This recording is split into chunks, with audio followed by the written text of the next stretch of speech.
So in this video, I want to give you a quick grip strength exercise that can help speed up muscle reaction times. So if you're new to the channel, my name's James. I'm a movement coach specializing in the brain and nervous system.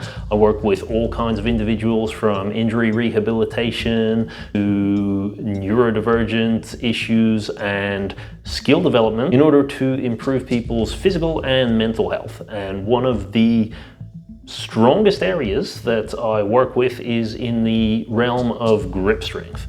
Part of this is due to my kind of speedcubing history, and I've just always been really fascinated with the structure and movement of the hands, combined with my background in circus and gymnastics, where grip strength was a really fundamental aspect of training. When it comes to the brain, it turns out your hands are also super important there as well, because you actually have more brain cells in your head for moving your hands than you do for moving pretty much all of the rest of your body from the neck down put together. Pretty much all of the movement you do on a day-to-day basis is done from the point of view of the hands. You might be moving your shoulder, but the reason you're moving it is because you're trying to reach out and grab something. And because of this, working on your grip strength actually turns out to be really useful for a lot of things.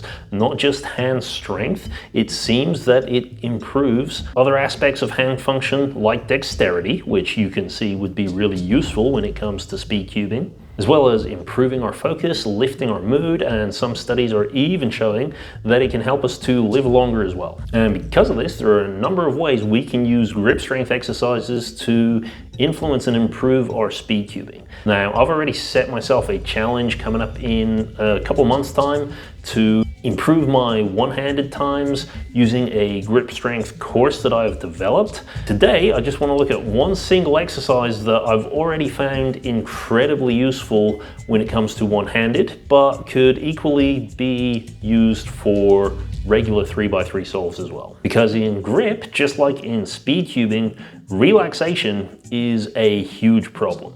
When I'm trying to improve somebody's grip strength by tensing their muscles over and over again, what you end up left with is a hand that just wants to be permanently stuck in this closed position. We fired the muscles too many times, too often, and it makes it really hard for them to then relax. Similarly, in speedcubing, contracting and relaxing is something that is happening all the time at insanely high speeds.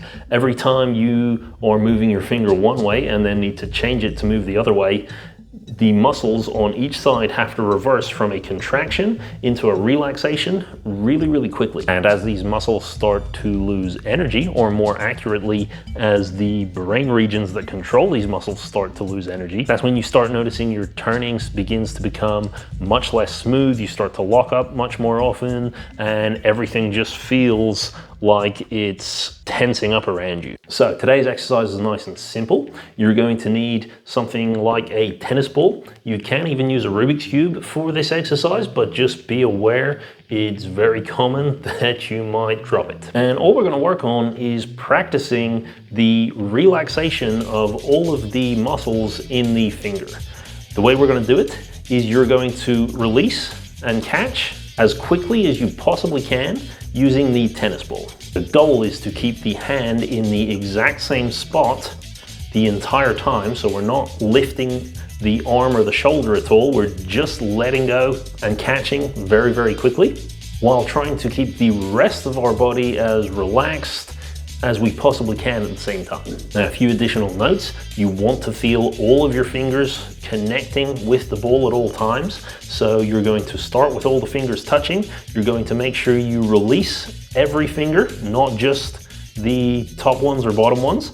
You should feel like the whole hand comes away from the ball and catches back on top right after. And from there, it's just a matter of building up the numbers. If you're wondering how long you should be training this for, use an average of how long your solves usually are. So your brain maps to time really well. If you average 15 seconds for your 3x3 time, then you're going to want to do each hand for 15 seconds, or even both hands together for 15 seconds. You would do better to keep your time within your average solve time and increase the numbers so you get faster and faster, rather than extending the time and getting slower by fatiguing the muscles that way. When your brain is training for a minute, it proportions all of the fuel resources so that they can last for a minute. And you might find that this means your total reps over a minute goes up, but that just means it doesn't slow down as much towards the end.